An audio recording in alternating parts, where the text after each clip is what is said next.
Hey guys, welcome to today's video where we're going to be doing my preseason power rankings video. Second time doing this video, second annual time, I guess, doing this video. Before we get started though, please drop a quick like and a sub on today's video. It really help my channel grow. I'd really appreciate that. And with that said, let's dive right into the video and I hope you enjoy.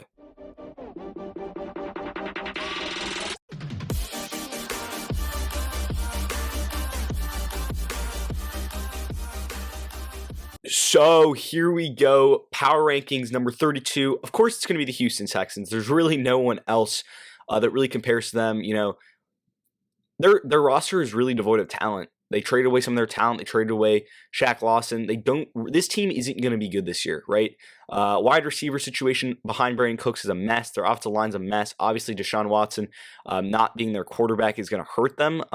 And with that said, you know, having Tyrod Taylor as your starter is not an ideal situation, especially with the lack of weapons and the lack of a defense. So the Texans are clearly number 32.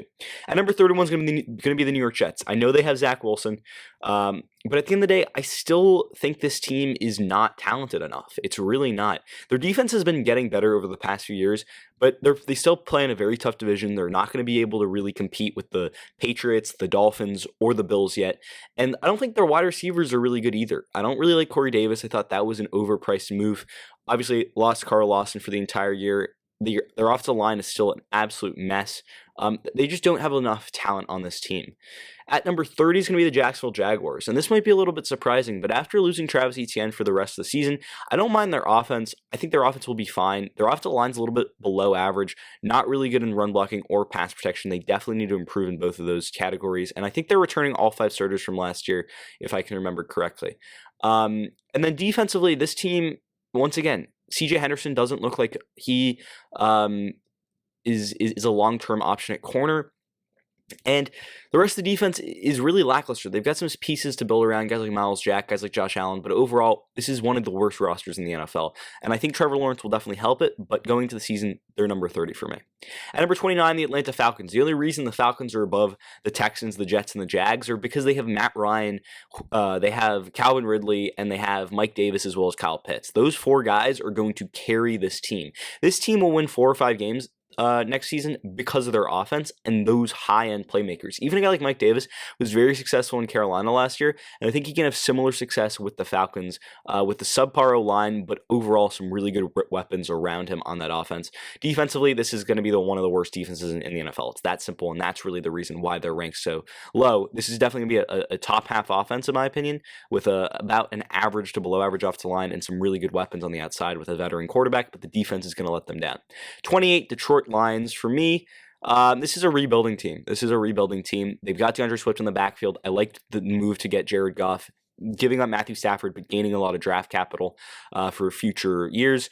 Wide receiver is a massive hole for them. Offensive line is okay. It's about an average offensive line. Defensively, this team isn't where it needs to be yet. They're still young. They're still raw, but they're rebuilding. I think 28 is honestly is maybe a generous spot to give them. I just have some confidence in Jared Goff that he can get the job done, especially with guys like Tyrell Williams and TJ Hawkinson. I'm a big Tyrell Williams believer. But overall, I think 28 is about right for the Lions. 27 is the New York Giants. The Giants, the reason they're above those 5 teams is just they have a little bit more talent. They've got guys on the outside. Obviously, Kenny Golladay. They brought Saquon's back. You know, they've got James Bradbury, Leonard Williams on defense. But overall, this team is still a mess. With Daniel Jones, this team's going nowhere. The offensive line is absolutely terrible. Don't get me wrong. I like the weapons on offense, but this offensive line is really going to hold this team back. And defensively, I still think that they're improving. They're getting better, especially after really good last season defensively, but they're not quite there yet. And I think that 27 is a good spot for the Giants because I think they're a tier above the Texans and the Jets and the Jags and the Falcons Lions, but they're not really anywhere further yet. Especially with Daniel Jones at quarterback, I don't think he's a long-term option. 26 Cincinnati Bengals. For me, yeah. The reason they're higher than some of the other teams, I think that Joe Burrow coming back, Joe Mixon's going to be really good for them. The wide receivers, I mean, they're deep at wide receiver. Guys like T. Higgins, Tyler Boyd, Jamar Chase, I don't love. He's had some issues with dropping passes. But at the end of the day, the offensive line is going to be a massive struggle for them. And defensively, they're not there yet. And I think this is going to be a below average team next season. I think 26 is a really good place for them. 25, Carolina Panthers. at the end of the day, they've got McCaffrey, they've got Sam Darnold, they've got Robbie Anderson. Their defense is young; it's improving a little bit, but overall, I still think this is a team that needs work. It needs work, and I don't think they're there yet. They're probably going to win 6 to 7 games next year. I think that's about where they're at. But I think them slotting at 25 is about right for this Panthers team. 24, Philadelphia Eagles. This Eagles team is it's such a mess defensively. They're getting really old. Guys like Fletcher Cox, Brandon Graham. Their secondary with Darius Slay. Past him, it's kind of empty. Their linebackers aren't great. Offensively, it's the Miles Sanders show, and their wide receiver situation I don't think is really good. Devontae Smith, obviously, they got him in the draft, but I still think this offense and defense are a few years away from really competing. It'll be interesting to see what Jalen Hurts can do, or Gardner Minshew, or whatever ends up happening with that quarterback room. But I think Jalen Hurts is an intriguing intriguing story. But the Eagles, they're not a playoff team, and I think they'll compete in that division, but they're not going to really have any handle on it. So I think 24 is a good spot for them. Now, 23, Denver Broncos. I think the Denver Broncos are such an interesting storyline heading into the season. Obviously, they chose Teddy Bridgewater as their starting quarterback. And for me, I think that actually moved them up a few spots on their list. I think Teddy Bridgewater is a capable starting quarterback. I would have seen maybe the Broncos at 25 if Locke was the starting quarterback, just because I think Locke isn't as consistent. But they've got legit options at wide receiver and tight end. The offensive line is fine. Running back is pretty deep for them. The defense is going to be really good. 23, I think, is a spot. The early to mid 20s are a spot for teams to see real improvement. And some of the next teams are going to be teams that we're going to really see that potential for improvement throughout the season. The Broncos are definitely a team with a lot of talent. Their corners are really good. The defense, I think, is going to be a much improved next season. But I still think they're not quite there to make that next step and really be a top 16 team, be a playoff team. So I think 23 is about right for the Broncos. 22, Chicago Bears.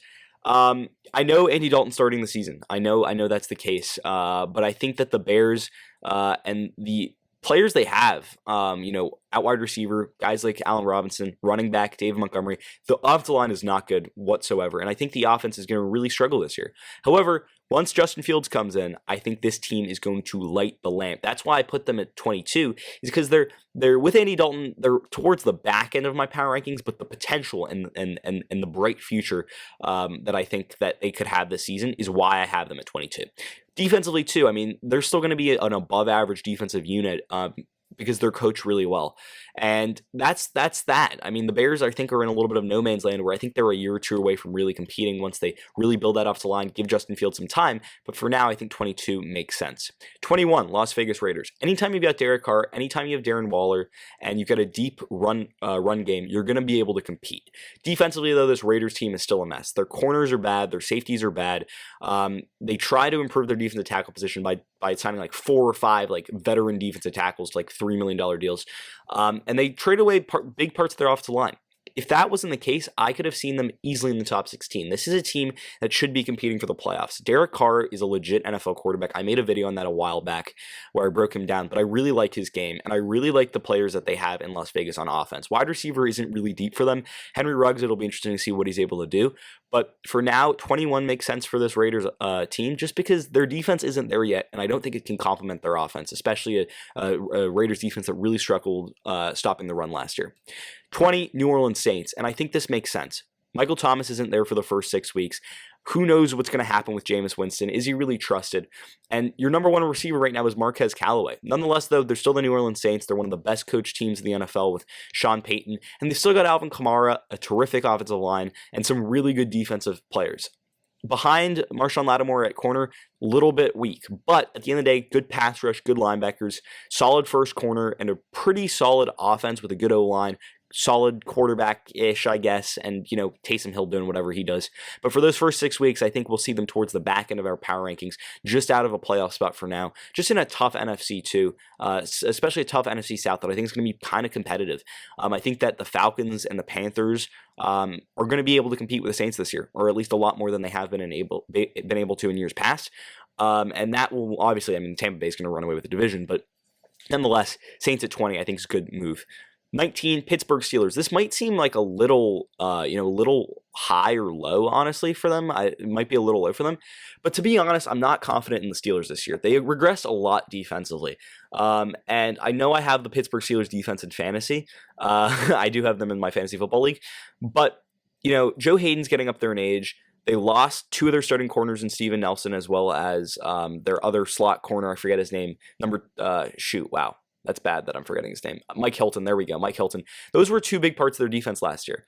They also lost Bud Dupree. I know Bud Dupree didn't play for them last year, but nonetheless, those are three big losses for the defense. And offensively, that offensive line did not really get any better this offseason. They didn't really add anyone to the offensive line. And you think by adding Najee Harris and, allowing Big Ben to come back, you got to remember for a sec, Big Ben was not bad last year. Yes, he threw for under 4,000 yards, but he was really, really good at getting the ball out quickly. And really, really, he'd put up a lot of touchdown numbers to low interception numbers. I don't think Najee Harris really adds, an elite offense to this team. I think that offensive line is still really going to hold them back. It's one of the worst offensive lines in the league, and they didn't improve it. They didn't even try to improve it. They lost David DeCastro. They lost tons of guys. They lost Alejandro Villanueva. They lost some big names on that offensive line, and I think that's really going to hurt them. Also, Pouncey, too. Like, they got worse on offensive line.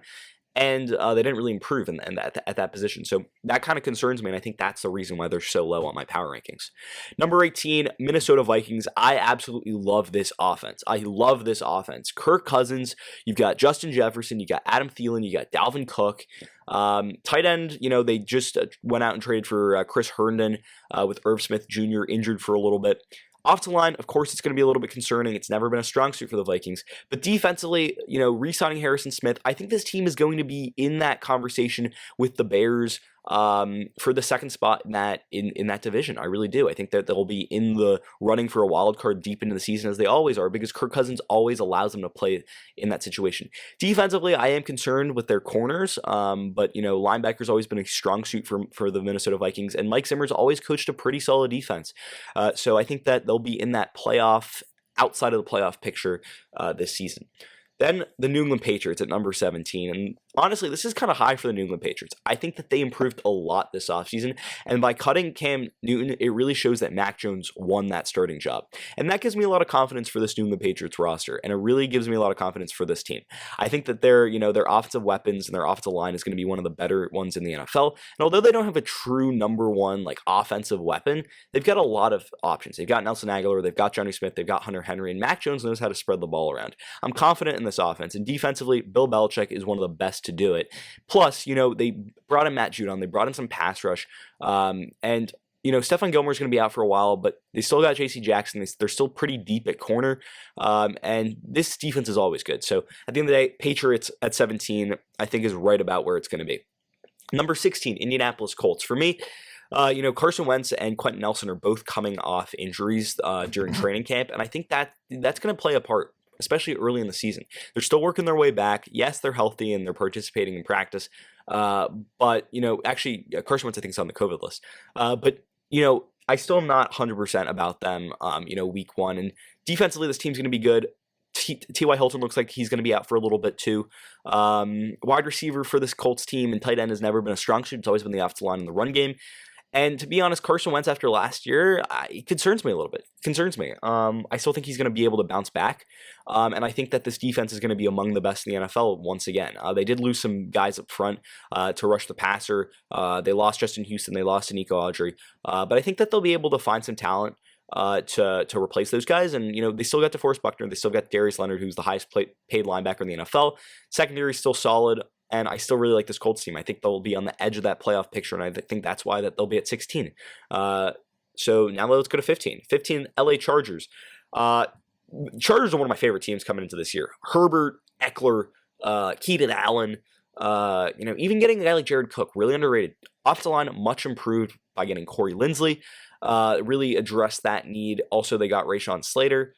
So I think I think they got Rashawn Slater, yeah. I'm pretty sure. Anyway, so I like this Chargers offense a lot. And then defensively, they're going to be really good too because Derwin James is back. Remember, Joey Bosa is still there. And their corners are still really good too. So although that defense is a little bit up and down, they don't have Melvin Ingram anymore. I still like this defense a lot. I think it's going to be really good with Derwin James, especially in the back end. He is such a big-time football player for that team.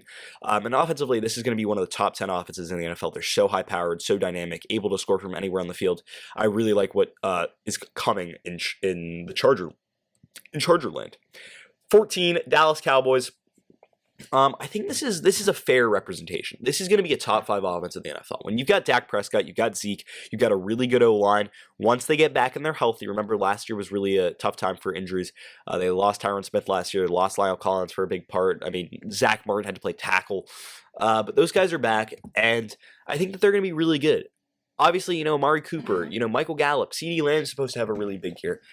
Dak Prescott, Zeke Elliott, that's going to be fantastic. But defensively, this team is not there yet. It really isn't. The corners behind, a guy like Trayvon Diggs is really lacking. Safety is a big question mark. Sure, they've got Jalen Smith. Sure, they've got DeMarcus Lawrence. But past those guys, this defense is still going to be one of the worst in the NFL. It was the worst defense in Dallas Cowboys history last year, and one of the worst defenses in NFL history too. This defense needs to get better. They hired Coach Quinn, formerly the Falcons head coach, as their defense coordinator. He's had some success before. He had some success in Seattle as a defensive coordinator. So you know what? I think this Cowboys defense is going to get a little bit better. They did invest some money into the defense this offseason. But nonetheless, this defense is still going to be one of the worst in the NFL. They just don't have the talent to compete with other teams. But that offense is really going to carry them, and it's going to make them a playoff team. Number 13, Arizona Cardinals. This offense is going to be really, really, really good. I mean, anytime you've got Cliff Kingsbury brewing up plays for the amount of talent they have on that offense, guys like, obviously, Kyler Murray. Obviously, they brought in A.J. Green. They've got DeAndre Hopkins. But, even the running game, I really like their running game with guys like Chase Edmonds and James Conner. I think that's a really good 1-2 punch. Defensively, they got better too. And although the cornerback situation is a massive hole for them after losing Patrick Peterson, I think that by adding J.J. Watt and bringing and having Chandler Jones back and healthy, those are two massive things for them. They're going to be able to rush the passer, and that's going to help their corners. Although their corners, are a little bit questionable. I think that's the reason why they're kind of low in this regard. I think that they're going to get burned in the passing game, but their offense is going to be so good it's going to keep them in games. This is going to be a team that's really viable for a playoff spot and a playoff run. Now we have got the Washington football team at number 12. And I know that this might seem a little bit high, but this is the best defense in the league. Look at that defensive line. Look at the secondary. Look at the linebackers. Linebackers might be a weakness for the team. But look at the secondary and look at the defensive line. This is an elite defense. And then you pair that with an offense that I think can play complementary football. And that's exactly what Ryan Fitzpatrick did last year. Remember, Ryan Fitzpatrick was the starter in Miami for a few games, and he really allowed that defense. Remember that defense in 2020 for the Miami Dolphins, Xavier Howard. Really, really good defense. They really kept the Dolphins in a ton of games. And Fitzpatrick was able to play complementary football. He was able to, score touchdowns, come back, win games, and that's what he's going to do with this Washington football team. They have a lot more weapons on that Washington football team than they did with the Dolphins last year. Terry McLaurin is better than Devontae Parker. Yeah, I said it. Antonio Gibson is better than any of the running backs that the Dolphins had. The offensive line in Washington's better. They brought in Curtis Samuel. That's a legit number 2 receiver. And they've got a legit tight end in Logan Thomas. I don't think Logan Thomas is better than Mike Gesicki, but there are a lot of better players on this Washington football team that I think Ryan Fitzpatrick's going to be able to use. Ryan Fitzpatrick's old, but he's still a gunslinger. He's still not afraid to throw it. And I think that if he's able to play complementary football to an elite defense, then this Washington football team is going to be scared. I think number 12 is exactly where they're at. Number 11, San Francisco 49ers. I don't care who's playing quarterback for them. This is going to be a very good 49ers team. Their defense is going to be good with, remember, last year they got a lot of injuries. They had a lot of injuries. And the thing about the 49ers is if you look at their roster, you're not going to see a ton of big names. Sure, you're going to see George Kittle. Sure, you're going to see guys like Brandon Ayuk, Deebo Samuel. You're going to see some guys on the offensive line like Mike McGlinchey. Obviously, you're going to see Nick Bosa. But past that, the cornerback situation for them, I think, needs some help. But overall, the 49ers always find a way to do it. They're not the most talented roster. They're not the best names roster. But at the end of the day, Coach Shanahan knows how to get the most out of that offense. We saw it from him last year. And we saw this 49ers team compete in the Super Bowl only 2 years ago. Imagine them healthy. Wow, this is a scary team. And I think they're able to compete. And they're better coached than a lot of teams. They're just always in that conversation. I think that 11 might be slightly high for them, but I think that, they're right in that range. They're definitely in the playoff race. And I think that NFC West division is so tough, but I think that the 49ers are definitely in it. They might be a little bit high for this power rankings, but I still think that they're right in that conversation just with the talent they have on that roster and especially their coaching that can get the most out of that talent. Number 10 is my team, the Miami Dolphins. And here's why I think the Miami Dolphins are going to be really good this year. Number one, Tua is absolutely fantastic in preseason throughout training camp. That's obviously big. Wide receiver is such a strong suit for this team now. Guys like Will Fuller, guys like Devontae Parker, there's actually people to throw to. Obviously, Jalen Waddle, Mike Gesicki, tight end, obviously, Myles Gaskin as a pass-catching running back. And then they've also got Savon Ahmed as another running back who I really like too. Offensive line is going to need to improve. It's really going to need to take that next step if the Dolphins are truly going to be the 10th best team in the NFL this season. But overall, this offense will be pretty good, and I think Tua has looked a lot better, making the right decisions, making the right reads, and making the right plays. But defensively, this defense is going to be a top 10 defense in the NFL. Their secondary is elite, as well as their defensive line. And I know that defensive line being called elite might be a little bit outrageous for some people, but guys like Christian Wilkins, Zach Sealer, Emmanuel Ogbah on that defensive line, those are serious names. Also, Raekwon Davis. Those guys might not be really talked about a lot, but they are very good at what they do, and they really get after the quarterback, especially Emmanuel Ogbah. And also, even a guy like Jerome Baker as a linebacker. Sure, cutting Bernardrick McKinney was a little bit surprising for this Dolphins defense, but overall, this Dolphins defense is going to be really good next year. It's going to be top 10 in the NFL, and I think it's kind of like the Washington football team. If Tua is able to throw the ball and be accurate and really push the ball downfield, play complementary football to the Dolphins' elite defense, this is going to be a successful team. And at the end of the day, the Dolphins simply have more talent than Washington, so that's why I have them higher up the list.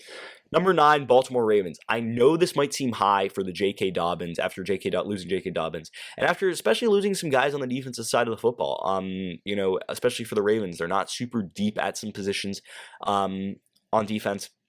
But overall, I still have full confidence in this Ravens team. When you have Lamar Jackson as your quarterback and you've got a really good offensive line and a good offensive-minded offensive coordinator, and you've got some real names, it's kind of like the 49ers. If you looked at this depth chart and you looked at this team, you'd be like, is this team really that good? Like, these names are not really household names. They're not really the guys, but Baltimore is one of those few teams that knows how to get the job done. They know how to compete and they know how to get the job done. And that's why I have them at number 9. They're absolutely in the playoff picture. They're absolutely in the playoff hunt. And because of their coaching and because of their, their tenacity.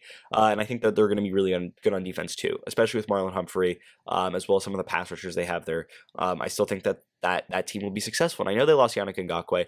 I know they lost guys like Matt Judon, but Baltimore Ravens and Wink Martindale have a knack for finding linebackers and pass rushers, and I think that they're going to do it again. So I really have a good feeling about the Ravens this year. They're always a tough opponent, a tough out, so I think that they'll definitely be in that top 10 this season. Number 8, Los Angeles Rams. I absolutely love the Rams. Let's talk about their defense first. Defense, elite. We saw what happened last year. Darius Williams, Jalen Ramsey, Aaron Donald. Honestly, I'd have this team higher up the list, except they did lose some guys. They lost Troy Hill, not a huge deal, but they did lose their starting safety last year, and John Johnson. Quarterback-wise, obviously Matthew Stafford, and this offense is going to be top 10 in the NFL. I know they lost Cam Akers for the season, but by bringing in Sony Michel, they have a good pairing in the backfield with Sony Michel and Darrell Henderson. They've got an elusive, more agile back in Henderson, and they've got more of a power north-south runner in Sony Michel who can get touchdowns. And then they've got weapons on the offensive side of the football. Cooper Kupp, Robert Woods. They still have Van Jefferson. They brought in Deshaun Jackson. And this is a team that, with Matthew Stafford, I think can take the next leap. So I like them at number 8. I think this is going to be a very exciting team to watch in 2021. Now we go to Tennessee Titans. The Titans offense, wow. How do you stop it? Good offensive line, number 1, but you've got Derrick Henry, you've got Ryan Tannehill, who's looked so good the past few seasons. I'm really, really happy for him. And then you've got Julio Jones. You added Julio Jones. You have you have A.J. Brown, sorry. This is one of the best offenses in the NFL. And then this defense, sure, it's not the most talented group, but they always get the job done. Defense, it's similar to the Ravens with the 49ers. Defensively, they don't look like they have the best names, but they get the job done. And all they got to do is play complementary football to that offense, right? They only got to, They gotta stop their opponent sometimes, because that offense is going to score, and it's going to score a lot. And this Titans team, especially this season, with the ability to run the football and throw the football and play action game, oh my God, the opportunities are scary. They're going to score a lot of points. Expect for them to be near the top of the league in scoring. Now, number 6, Cleveland Browns. I think this is a really fair spot for the Cleveland Browns. This team is loaded. It's absolutely loaded. Defensively, they added, John Johnson. They helped their cornerback situation this offseason by drafting them. They got first-round corner. They also, went out and got John Johnson at the safety position. Their secondary was a massive need for them. They also added Jadeveon Clowney to a great pass rush with Myles Garrett. And look at their offense. Their offense is loaded at every position. If it's tight end Austin Hooper, quarterback Baker Mayfield, who looked fantastic, running backs, their most loaded position, I'd argue, with Kareem Hunt as well as Nick Chubb. And then they've got wide receivers, Jarvis Landry, they've got OBJ, and they've got the league's best offensive line. This team is stacked from top to bottom, and Cleveland is going to win this division. I'm telling you, they're going to win the AFC North, and it might be crazy, even though with teams like the Ravens, as well as, the Bengals looking better and the Steelers probably on the decline, to be honest. But I think the Cleveland Browns have a legit shot to win that division. I'm really high on them. I'm really high on the Rams, Titans, and Browns. And I think those are really good 6, 7, 8, especially to the next 5, who I think are pretty much the clear 5 best teams heading into the season. Number 5, obviously the Seattle Seahawks for me. I love this team, with Russell Wilson, Chris Carson. But wide receiver-wise, they're also pretty deep, too. Remember, it's not just the DK Metcalf show. They've also got Tyler Lockett. Those are 2 1,000-yard receivers paired with an elite quarterback and an elite running back. And yes, I said Chris Carson's an elite running back. I know this defense is not the best, but they were able to rally it last year. They really were. With Jamal Adams and re-signing him, and they still got Bobby Wagner, who I think has regressed a little bit. The defense, getting to the quarterback was a big issue for them, but if they can still have that production from Jamal Adams, this team is another team that really does the best with their talent. And you can see all these teams that do the best with their talent. Teams like the Ravens, teams like the Seahawks, teams like the Saints, they're always coached by really good head coaches. You look at Pete Carroll in this situation, and I think the Seattle Seahawks will absolutely be the winner for that division. They're always up there, and they're always competing because Russell Wilson is that kind of quarterback who can really take a team on his shoulder. And I think that's what he's going to do this year. Let Russ cook. Number 4, Green Bay Packers. Similar situation for me. Pretty good coaching. Matt LaFleur looks like he's doing a really good job there. But, when you have Aaron Rodgers, the league MVP, you've got Devontae Adams, you've got Aaron Jones, you've got a really good O-line, you've got Robert Tonyan, you've got some wide receivers behind Devontae Adams in MVS or Lazard. I still think this Packers team, this Packers team is going to be able to compete. It really is, and they're one of the best teams in the league, especially with Rodgers leading them. Defensively, Jair Alexander is arguably the best corner in the league. You've got some really good pass rushers. You've got some solid linebackers. I mean, this defense is probably top 15 in the NFL, but this offense is top 4 in the NFL. So I think this is going to be a scary team. And at the end of the day, no one likes playing in Lambeau. The Packers are always going to be good as long as Rodgers is around. And Rodgers, coming off a great season last year. I know there was some talk, maybe him not staying in Green Bay this season, but he's back and he's gonna really take this team to the next level. Number 3, Buffalo Bills. This Buffalo Bills team is terrifying. And I'm a Dolphins fan. I'm really scared for this Buffalo Bills team. They're going to be really, really good this year.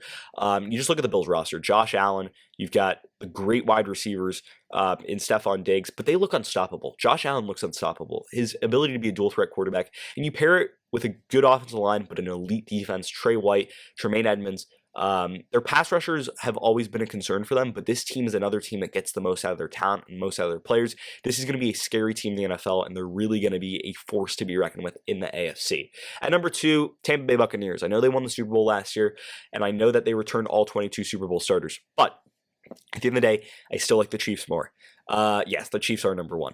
But the Tampa Bay Buccaneers, I still think come in at number 2. Look at their roster. They're absolutely loaded from head to toe. If it's wide receiver, if it's quarterback with Tom Brady, running back, they have a good 1-2 punch with Leonard Fournette and Rojo. The O-line is really good. Defensively, this is a top 5 defense in the league. You look at Devin White, you look at JPP, you look at all the names, Shaq Barrett. This is absolutely a loaded team. And also, you brought all 22 starters from last season back onto the team. So it's going to be another successful season for this Bucs team, as long as Brady doesn't regress. And at this point, I mean, I've been saying that for the past 6 years of my life, that Brady will eventually regress. And guess what hasn't happened? He hasn't really regressed yet. So I've counted out Brady regressing, and I think this Bucs team is going to be absolutely fantastic. They're absolutely loaded.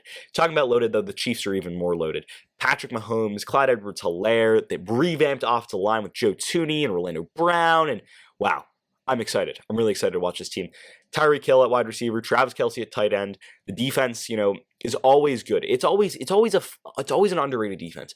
Guys like Chris Jones, they have him playing, defensive end at times, getting to the quarterback from the defensive end position. This is an absolutely massive defense, and they're underrated every year, as I said. Jarius Sneed at corner had a really good year for them last year. I like the pieces they have. Obviously, Tyrann Mathieu in the back end, but this is a complete roster, and all these rosters are complete rosters. The Seahawks are a complete roster. The Packers, the Bills, Bucs, and definitely the Chiefs. The Bucs and Chiefs and the Bills are really complete rosters. So I think those teams will all be competing. But those are my top 5. At 5, we got the Seahawks. 4, we got the Packers. 3, the Bills. 2, the Bucs. And number 1, the Kansas City Chiefs. And with that said, that's pretty much going to end the video for today. Did you agree with my analysis? Why or why not? Leave your comments and thoughts in the comment section down below. I'd love to hear what you guys have to say. Also, if you're new around here, please drop a like and a sub on today's video. I'd really appreciate that. And with that said, I hope you enjoyed the video. And until next time, see ya.